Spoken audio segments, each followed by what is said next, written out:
हे welcome back दोस्तों। मैं Ansari sir आपके अपने ही चैनल दिल्ली इंग्लिश क्लासेस में हार्दिक स्वागत करता हूं। दोस्तों, आज मैं एक बहुत अच्छी और प्यारी सी स्टोरी लाया हूं और ये स्टोरी भी आज आपको कई सारे नए वर्ड सीखने को मिलेगा। इस स्टोरी में आए हुए सभी टेंसेज आपको बताऊंगा, जो भी पॉजिटिव वर्ब प्रयोग है वो सभी बताऊंगा, जो भी फॉर्म्स ऑफ वर्ब है वो सब कुछ ए टू जेड करने वाले हैं। गाइज, मैं अपनी हर वीडियो में आपसे कहता हूं कि अगर आपको अपनी इंग्लिश इंप्रूव करनी है गाइज, तो आप 10 से 15 मिनट अपना समय निकालिए और आप भी स्टोरी को ट्रांसलेट करना शुरू कर दीजिए। चलिए, मैं आपकी इसमें मदद करता हूँ। तो गाइज, आज का हमारा टॉपिक है, ध्यान से देखेंगे गाइज, आज का बहुत ही प्यारा टॉपिक है। हमारा टॉपिक है patience is magical. Patience means धैर्य, इज मने है, मैजिकल मने जादू या जादुई, यानी धैर्य जादुई है, यानी धैर्य रखना एक जादू के समान है।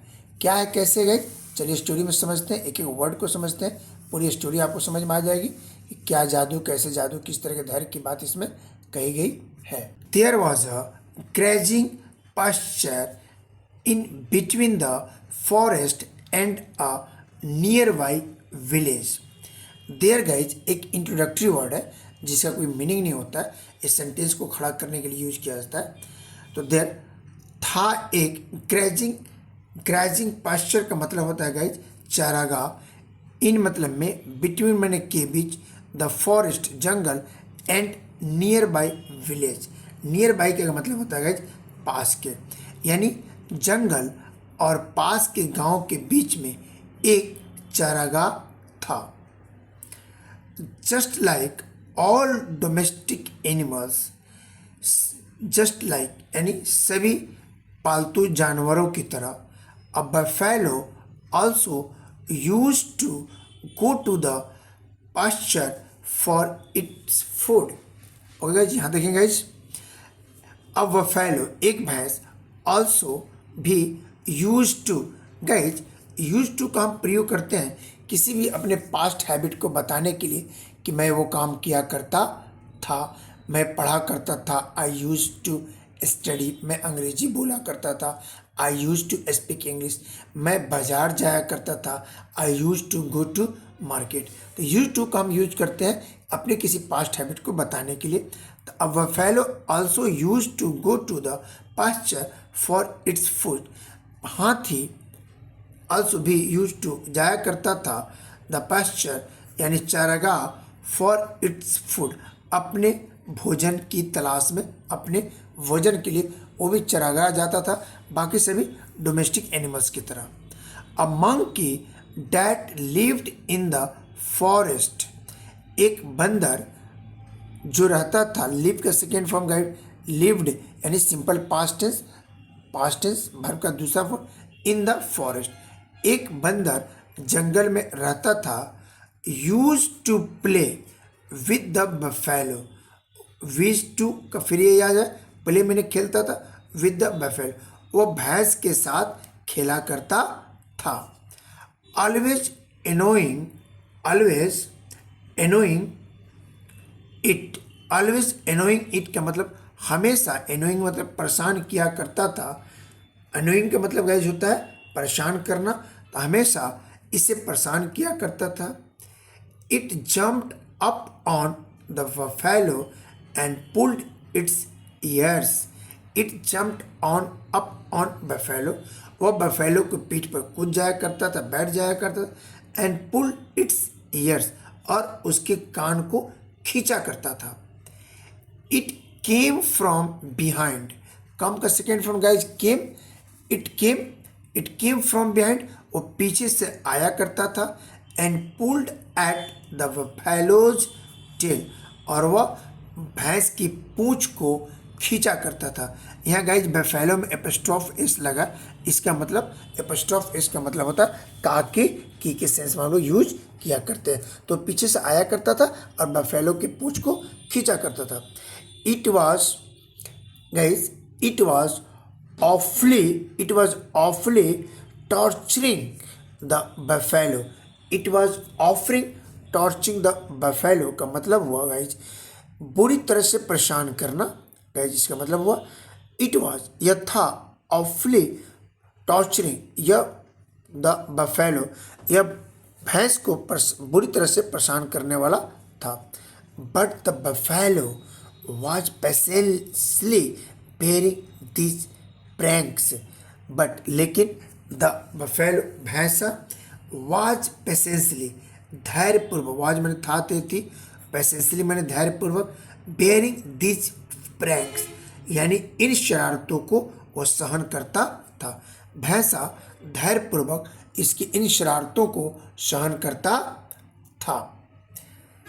बहुत अच्छी, कहाँ तक समझा गाइज आप लोगों ने? आगे देखते हैं गाइज क्या होता है। An elephant was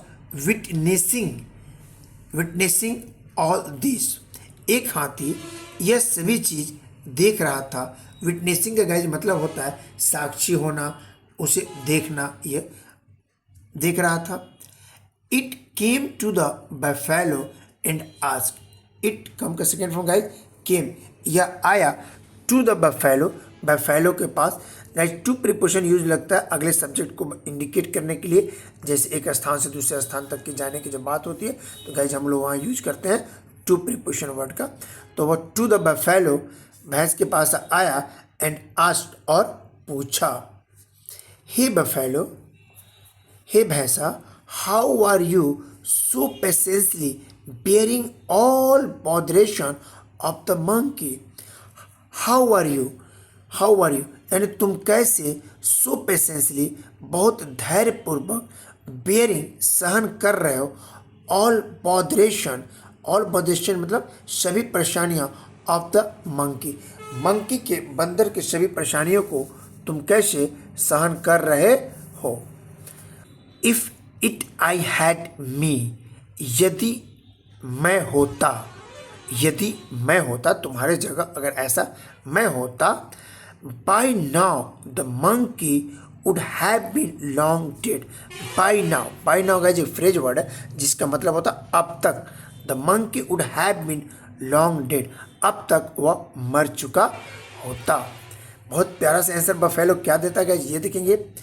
the buffalo replied with a smile, भैंसा ने मुस्कुराहट के साथ उत्तर दिया या रिप्लाई किया, डियर एलिफेंट, प्रिय हाथी, इफ वी पावरफुल एनिमल्स, यदि हम शक्तिशाली जानवर, शो आवर इम्पैशंस, अगर हम सब शक्तिशाली जानवर अगर अपने अधीरता, इम्पैशंस का मतलब गाइस होता अधीर हो जाना, यानी पैसेंस ना रख पाना, इम्पैशंस अगर हम अधीर हो जाएंगे, how can there be life in the forest, अगर हम सब अधीर हो जाएंगे तो जंगल में जीवन कैसे बचेगा, कैसे जीवन रह सकता है। God created all animals to live in peace, God created, ईश्वर ने, खुदा ने, भगवान ने हम सबको बनाया, ऑल एनिमल्स, सभी जानवरों को बनाया है, टू लाइव इन पीस, शांति से जीवन जीने के लिए, शांति से रहने के लिए। The elephant was amazed at the maturity of the buffalo, the elephant हाथी, वॉज था, अमेज्ड का मतलब गाइज होता है गाइज आश्चर्यचकित होना, at the maturity of the buffalo, हाथी भैंसे की इस मतलब परिपक्वता से आश्चर्यचकित हुआ। The monkey that was hearing all this from a tree top felt sorry, the monkey बंदर था हियरिंग सुन रहा था, ऑल दिस फ्रॉम ये सभी चीज़ें, अ ट्री टॉप एक पेड़ के, बंदर एक पेड़ के शिखर पे बैठकर ये सभी बातें सुन रहा था। फेल्ट सॉरी, फील का सेकेंड फॉर्म गाइज हुआ फेल्ट सॉरी, उसे यह बहुत बुरा लगा, उसे यह बहुत बुरा महसूस हुआ कि मैं अब तक भैंसों को कितना परेशान कर रहा था। And apologised with the buffalo, और वो नीचे आकर हाथी से विनम्रपूर्वक माफ़ी मांगा। फ्रॉम देन का गाइज मतलब तब से, from then on they both were close friends. From then on they both, तब से वे दोनों वर क्लोज फ्रेंड्स, अच्छे दोस्त, घनिष्ठ दोस्त, मित्र बन गए।